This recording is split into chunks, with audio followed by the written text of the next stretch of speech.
আজকের গল্প বুদ্ধদেব গুহ লেখা নিনি কুমারীর বাঘ। আজ পঞ্চম পর্ব। গল্পটি সত্য আনন্দ পাবলিশার্স প্রাইভেট লিমিটেড কর্তৃক সংরক্ষিত।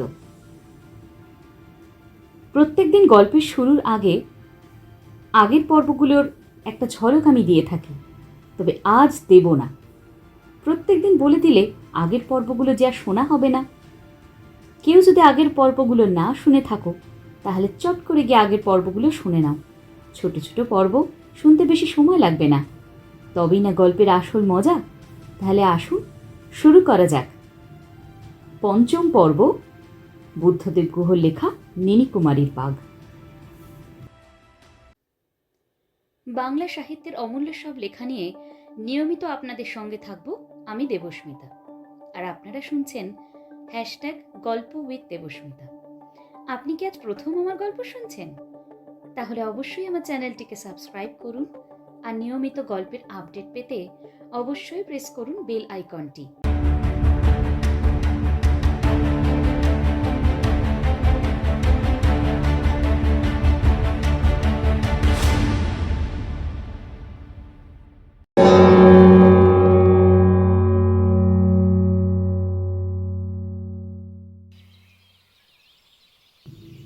বিশ্বর সাহেব আর বালাবাবু রিজুদার কথা মতো সাম্বপানির রাজপুরোহিত থেকে শুরু করে পাঁঠা জোগাড় এবং খিচুড়ির বন্দোবস্ত একেবারে নিখুঁতভাবেই করেছিলেন। চণ্ডীমণ্ডপ পরিষ্কার করে ধোয়া মোছাও হলো। কতদিন পরে মন্দিরের পুজো হলো কে জানে। ঝিঙ্কোপানির মানুষরা যেন নিজেদের চোখ কানকেই বিশ্বাস করতে পারছিল না, ভাবতেই পারছিল না যে এমন অসম্ভব সম্ভব হতে পারে। পুজো ও খাওয়া দাওয়া শেষ হতে হতে বিকেল হয়ে এলো। হেমন্তর বেলা 3টে বাজতে না বাজতেই রিজুদা গ্রামে ফিরে যাবার জন্য তাড়া লাগালো। ফেরার সময় রিজুদা আর আমি গাঁয়ের লোকেদের সঙ্গে ফিরলাম না। কেউ কেউ ভয় পাচ্ছিল।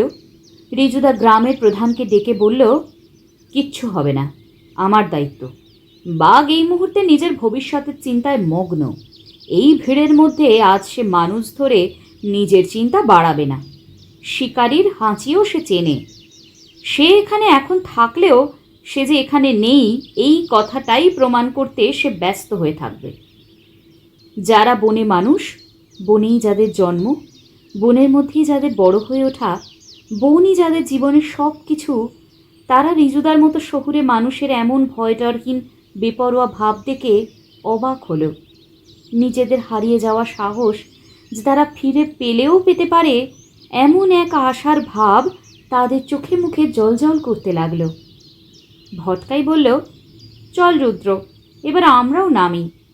কিন্তু রিজুদা ভটকাইকে বালাবাবুর সঙ্গে কুচিলাখাই পাহাড়ের নিচের বাংলোতে ফিরে যেতে বলে বলল, আমি আর রুদ্র রাতটা এখানেই থাকব। কথাটা ভটকাইয়ের বিশ্বাস হলো না। রিজুদা বলল, যা, আর দেরি করিস না ভটকাই। কাল একদম ভোরে 1 গ্লাস গরম চা নিয়ে আর বালাবাবুর সঙ্গে ঝিঙ্কোপানিতে চলে আসিস। রাতে ঘুমো গিয়ে আরাম করে। আমি তাহলে এলাম কেন? কী লাভ হলো ছাই আমার এখানে এসে? অত্যন্ত হতাশা আর বিরক্তির গলায় বলল ভটকাই। হবে হবে, লাভ হবে, অধৈর্য হোস না। এখন যা বলছি তা শোন। লক্ষ্মী ছেলে, ভটকাইকে ক্ষান্ত করে বলল রিজুদা। আমার সঙ্গে এরকম ব্যবহার করছে রিজুদা, যেন সমান সমান মানুষ আর ওকে ছেলে মানুষ বলে সবেতেই বাদ দিচ্ছে। এই ব্যাপারটাই ভটকাইয়ের আরও খারাপ লাগলো। আর কিছু না বলে অন্যদের সঙ্গে সে নেমে গেল শিকারগড় থেকে ঝিঙ্কোপানি গ্রামের দিকে। রিজুদা বলল, রুদ্র, তুই গিয়ে বস যে রক শেল্টারের মধ্যে বাঘ মৃতদেহের শেষাংশ রেখেছিল, তার বাইরে নিচের উপত্যকার দিকে চেয়ে থাকা কোনো বড় গাছের ওপরে, আর আমি থাকছি নহবতখানাতে। এখান থেকে শিকারগড়ের চারধারেই নজর রাখা যাবে, গড়ের দেওয়াল আর তুই যেখানে বসে থাকবি সেই জায়গাতেও। বলেই আমার দিকে ফিরে বলল, কোনো ভয় নেই। ওখানেই দাঁড়িয়েই বললাম, কোন গাছটাতে বসবো বলো? ওদিকে ভালো করে চেয়ে থেকে রিজুদা বলল, ওই কুরুম গাছটাতেই বস, চারদিকটা বেশ ঝুপড়ি। কুড়ুম গাছটাও তো খুব ঝুপড়ি, ওই গাছে বসে গুলি করব কি করে? রাইফেলের সঙ্গে লাগানো টর্চও তো নেই। আগে জানলে। সে তো আমার রাইফেলেও নেই, রিজুদা বলল। তারপরই বলল, আজ বাঘকে যদি তুই দেখতেও পাস তাহলে গুলি করিস না। কেন? আমি চাই না যে তুই একা এই বাঘের মোকাবিলা করিস। আমি যদি দেখতে পাই তবে গুলি করব। অবশ্য শর্ট রেঞ্জের মধ্যে পেলেই, এবং আমার যদি তোর সাহায্যের দরকার পড়ে তবে তুই সাহায্য করিস, কিন্তু গাছ থেকে না নেমে, মনে থাকে যেন। এমন একটা ডালে বসিস যেখানে থেকে নিচে উপত্যকা আর নহবতখানা দেখা যায়। আমাকে অবশ্য দেখতে পাবি না, আমি থাকবো নহবতখানার মধ্যে অন্ধকারে মিশে। যা, আর কথা নয়, বেলা পড়ে গেছে, সাবধানে যাস। ওই গাছে পৌঁছবার পথেই বাঘের সঙ্গে দেখা হতে পারে, খুব সাবধানে যাবি। কাল সকালে দেখা হবে। Good luck. আমি এগিয়ে যেতে যেতে বললাম, গুড হান্টিং। ফটক দিয়ে নামলাম না, যে জায়গা দিয়ে গতকাল আমরা দুজনে উঠে এসেছিলাম সেই জায়গা দিয়েই নামলাম। গাছের ছায়ারা লম্বা হয়ে আসছে, ময়ূর ডাকছে উপত্যকা থেকে। হেমন্তের সন্ধ্যার সঙ্গে শীতের সন্ধ্যার অনেক তফাৎ। ভালো খারাপের কথা নয়, আলাদা আলাদা যে সেইটাই কথা। কিছুটা নামতেই মনে হলো রাত নেমে এসেছে। ঝুপঝুপ করে ছায়ারা শব্দহীন দ্রুত পায়ে এসে আমার ঘিরে ফেলল।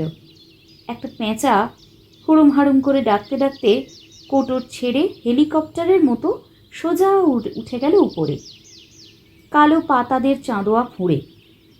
রাইফেলের দুই হাত ছুঁয়ে আমি দ্রুত এগিয়ে যেতে লাগলাম রিজুদার নির্দেশ মতো কুড়ুম গাছটার দিকে। ভীষণই ভয় করতে লাগলো। রিজুদার সঙ্গে অনেক বিপদেরই সম্মুখীন হয়েছি আমি।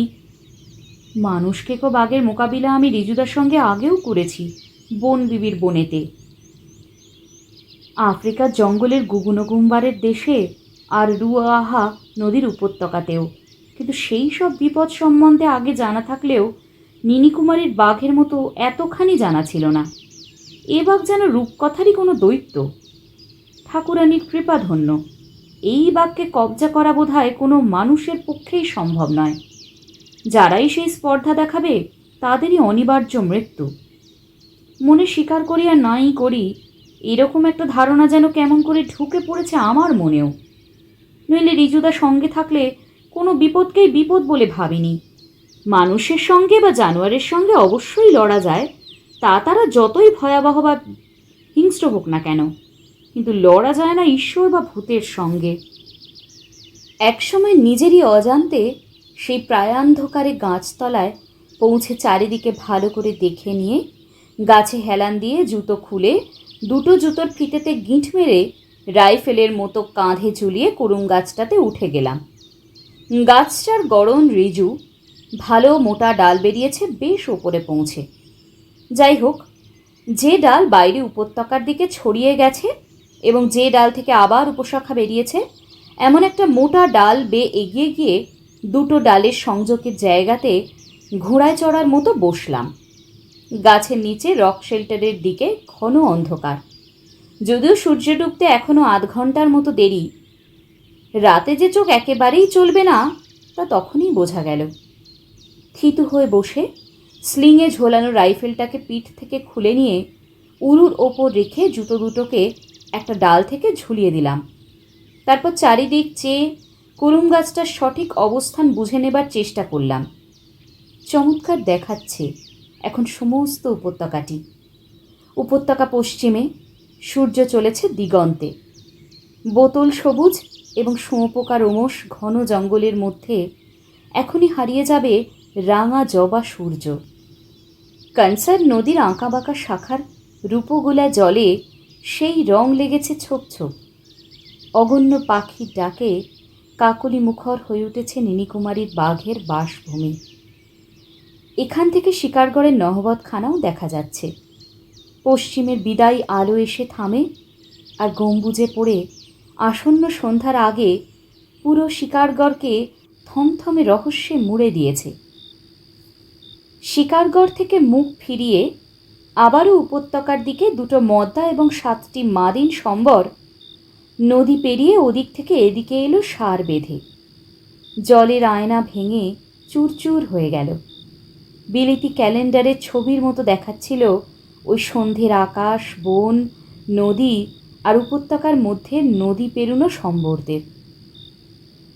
কতক্ষণ চেয়েছিলাম জানি না, কিন্তু চোখ যেই ওদিক থেকে আবার ফিরিয়ে শিকারগড়ের দিকে ফেললাম, কি যেন হঠাৎই আলোর সুইচটা নিভিয়ে দিল। অন্ধকার গিলে নিল সব কিছু। জেগে রইল শুধু পশ্চিম আকাশের দিগন্ত রেখার কিছুটা ওপরে শান্ত স্নিগ্ধ সবুজ সন্ধ্যা তারাটি। চাঁদ উঠতে এখনো অনেক দেরি।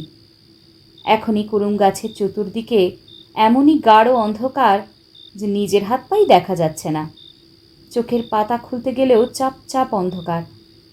দু চোখের সামনে থেকে তা সরাতে ফিনফিনে চোখের পাতাদের কষ্ট হচ্ছে। এখন অবশ্য চোখের কোনোই ভূমিকা নেই, কান দুটোই চোখের কাজ করছে এবং নাকও। সেই যে সম্বরের দলটিকে নদী পেরোতে দেখেছিলাম দিনান্ত বেলাতে, তাদেরও কোনো সাড়া শব্দ নেই। অথচ তারা যেভাবে নদী পেরোলো তাতে মনে হলো সোজাসুজি এলে তারা আমি যে কুরুম গাছে বসে আছি তাতেই এসে ধাক্কা খেত। শিকার ঘরের পটকের কাছাকাছি একজোড়া পেঁচা কিচির কিচির কিচির কিচির কিচির করে ঝগড়া করতে করতে পুরো এলাকা সরগরম করে তুলছিল। মাঝে মধ্যে মনে হচ্ছিল তাদের ঝগড়া যেন এরাতে শেষ হবার নয়। আর উপত্যকাতে নদীর ওপার থেকে একটা কপার স্মিথ ডেকে যাচ্ছিল অবিরাম, টাকু টাকু টাকু টাকু। তার সাথী সাড়া দিচ্ছিল নদীর ওপার থেকে, টাকু টাকু টাকু টাকু।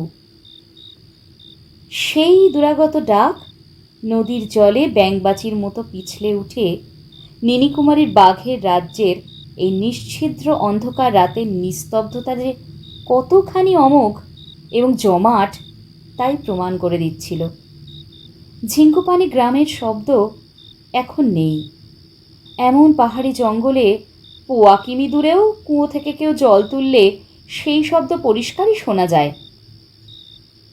গ্রীষ্ম বনের গাছ থেকে একটি পাতা খসলেও সেই পাতা ঝরার শব্দ পটকার শব্দের মতোই কানে বাজে। ঝিঙ্কুপানি গ্রাম সন্ধে নামার সঙ্গেই নিঃসার, ঘুমিয়ে যেন কাদা হয়ে আছে। অনেকদিন পর তাদের সাহস ও স্বাভাবিক জীবনযাত্রা আজ রিজুদার কল্যাণেই জেগে উঠেছিল, কিন্তু রাত নামার সঙ্গে সঙ্গেই আবার সেসব ঘুমিয়ে পড়েছে। নীনিকুমারীর বাঘ একটা সাংঘাতিক মনের রোগও। সে রোগ অসুস্থ, বিবশ করেছে স্ত্রী পুরুষ, বড় ছোট, শিক্ষিত অশিক্ষিত সকলকেই।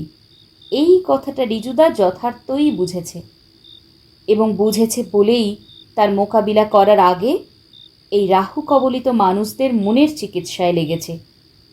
অসংখ্য অগণ্য সব গল্প কাথায় তাদের প্রত্যেকের মনের স্বাভাবিকতা বাদার ঝাঁপির মতো চাপা পড়ে গেছে।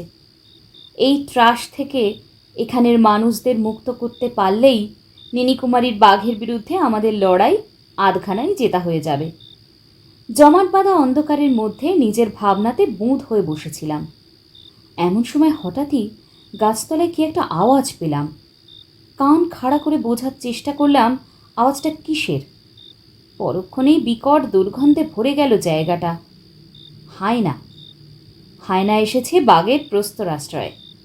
জানে বোধহয় যে এখানে মাঝে মধ্যেই প্রসাদ থাকে তার জন্য। ইঁটো কাটা খেতে যাদের আপত্তি নেই এবং ইঁটো কাটা খেয়েই যারা বেঁচে থাকে তারা উচ্ছিষ্টের খোঁজ তো রাখবেই। হেমন্তের শিশির ভেজা বনকে কিছুক্ষণ দুর্গন্ধে কলুষিত করে হায়না চলে গেল।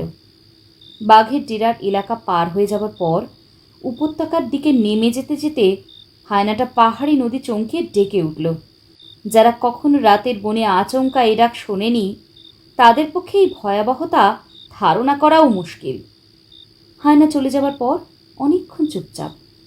কপারস্মিথ পাখিরা দূরের বনের নদীর পাড়ে ডেকে ডেকে থেমে গেছে। হেমন্তের বনের রহস্যময় রাতে এই পাখির ডাক বুকের মধ্যে এক ধরনের ছমছমানি তোলে। সমস্ত রাতকে এক মনোময় অপার্থিবতায় মুড়ে দেয় মুর্শিদাবাদী বালাপোষের মতো। অন্ধকার এখন গাঢ়তর। বাঘের কোনোই চিহ্ন নেই। অন্ধকারের মধ্যে শিকারগড়ের শিলাবপু নক্ষত্র খচিত সবুজাব আকাশ মাথা উঁচুয়ে দাঁড়িয়ে আছে। বাদুড়ের ডানার সপ সপ আওয়াজ সেই পাথরের নিস্তব্ধতাকে মাঝে মাঝে মথিত করছে। ঘুম পাচ্ছে আমার। সেই ভোরে উঠেছিলাম। তারপর অবেলাতে খিচুড়ি আর কষা মাংসের ভোজটাও বড় গুরু হয়ে গিয়েছিল। চোখের পাতা দুটো বুজে আসছে। কুরুম গাছের মোটা ডালে হেলান দিয়ে রাইফেলটাকে 2 উরুর ওপর রেখে কখন যে ঘুমিয়ে পড়েছিলাম নিজেই জানি না। হঠাৎই যেন কানের কাছে বোমা ফাটল। গাছের প্রায় নিচেই দড়াম করে একটা কোটরা আমাকে প্রায় হার্টফেল করিয়ে একবার ডেকে হিস্টেরিয়া রোগীর মতো বন বাদার গাছ পাহাড় ভেঙে ঝড়ের বেগে দৌড়ে পালিয়ে যেতে লাগলো উপত্যকার নদীর দিকে। ডাকতে লাগো দৌড়তে দৌড়তে, বনের সব প্রাণীকে সাবধান করে দিতে দিতে। তার সেই ডাকের ওমে এই শীতের রাতের অন্ধকারের ডিম ভেঙে যেন সাদা চাঁদ বেরোলো। ভিজে বন পাহাড় আস্তে আস্তে পাটিসাপটা রঙা হয়ে উঠতে লাগলো। বাইরেটা একটু পরিষ্কার হতেই গাছতলার অন্ধকার আরও ঝুপড়ি হয়ে এলো এবং আমার মন বলতে লাগলো যে বাঘ গাছতলাতে এসে আমাকে মনোযোগ দিয়ে নিরীক্ষণ করছে। বাঘকে খুব কাছে হঠাৎ না দেখতে পেলে কোটরা হরিণটা এমন পাগলের মতো করতো না। নীনিকুমারীর বাঘ কি গাছতলায় আমার জন্য অপেক্ষা করে থাকবে, নাকি তার পাথরে আশ্রয় বিড়ালের মতো শুয়ে আমাকে নজর করবে, কে জানে। যখন এইসব ভাবছি গাছতলার নিবিড় অন্ধকারে তুমুল সন্দেহের শিকার হয়ে, ঠিক সেই সময় হুড়দার শব্দ করে ঝিঙ্কোপানির দিক থেকে সেই হারিয়ে যাওয়া সম্বলের দল ঘাঁক ঘাঁক করে কচিত সংক্ষিপ্ত ডাক ডাকতে ডাকতে উপত্যকার দিকে নেমে যেতে লাগলো। এতক্ষণে বুঝলাম যে তারা ঝিঙ্কোপানির সীমানাতে কারোর বিড়ি ডালের খেতে গেছিল বিড়ি খেতে। বাঘের কথা কোটরার মুখে জানতে পেরেই হুড়মুড়িয়ে পালাচ্ছে এখন। তার মানে বাঘ যে আমার ধারে কাছেই আছে সে বিষয়ে কোনো সন্দেহ নেই। ভীষণই অস্বস্তি হতে লাগলো আমার। ভয় যে হলো না তা নয়। যে বাঘের গল্প শুনেই হাত পা পেটের মধ্যে সেঁধোয়, সে কাছে এলে আমাহেন শিকারীর অবস্থা যে শোচনীয় হবেই তাতে আর সন্দেহ কি। কিন্তু বাঘের সবচেয়ে বড় কৃতিত্ব হলো এই যে কাছে এসেও সে যে এসেছে এ কথা জানার না দেওয়া। বনের প্রাণীরাও বোঝে অনেক কি দেরিতে। এইসব ভাবছি যখন, ঠিক তখনই বাঘের গন্ধ পেলাম মনে হলো।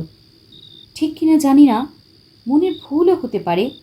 নীনিকুমারীর বাঘের রাজ্যে অনেকক্ষণ অন্ধকারের মধ্যে বসে অন্ধকারের মধ্যে কান পেতে অন্ধকারের দিকে চেয়ে থেকে আমার মন আর মনে ছিল না। কিন্তু তারপর আর কিছুই ঘটল না। না কোনো শব্দ হলো, না কোথাও নড়াচড়া।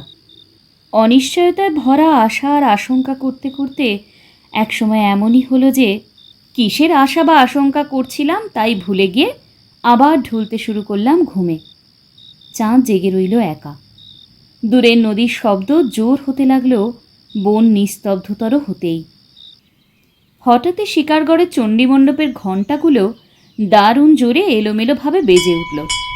প্রায় মিনিট 2-3 আগে পরে জোরে আস্তে বেজে গেল পূবের আকাশের অন্ধকার ফিকে হতে শুরু হবার সঙ্গে সঙ্গেই।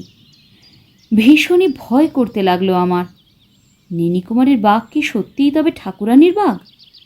আমি সাউথ ক্যালকাটার রুদ্র রায়ও কি ঝিঙ্কুপানির হাড় জিরজিরে পেট ফোলা কুসংস্কারাচ্ছন্ন মানুষদের মতোই শিকেলে হয়ে গেলাম? চণ্ডী মন্দিরের ঘণ্টার ধ্বনিতেই বোধহয় দিন পাখিরা সব জাগতে লাগলো একে একে। হাজার গলার সুরে সুর মিলিয়ে তারা যেন শিকারগড়ের চণ্ডী ঠাকুরের আরাধনা শুরু করে দিল। কি চিকন মিষ্টি অথচ জোরালো তাদের গলার স্বর! কে যে এত বিভিন্ন রূপের বিভিন্ন স্বভাবের বিভিন্ন স্বরের পাখিদের সৃষ্টি করেছিল জানি না। তবে তিনি যেই হন না কেন তার প্রায় প্রণাম জানালাম। বনে পাহাড়ে রাত কাটালে এই সময় রাত শেষ হয়ে ভোর আসার মুহূর্তটিতে মায়ের গলায় বহুবার শোনা রবীন্দ্রনাথের এই গানটির কথা মনে পড়ে গেল আমার। আহা, কি গান! সমস্ত শরীর মনে কি যেন কি হয় একটা এই গানটা মনে করলেই। প্রাণের প্রাণ জাগিছে তোমারই প্রাণে, অলস রে ওরে জাগো জাগো, শোনুরে চিত্ত ভবনে অনাদি শঙ্খ বাজিছে, অলস রে ওরে জাগো জাগো।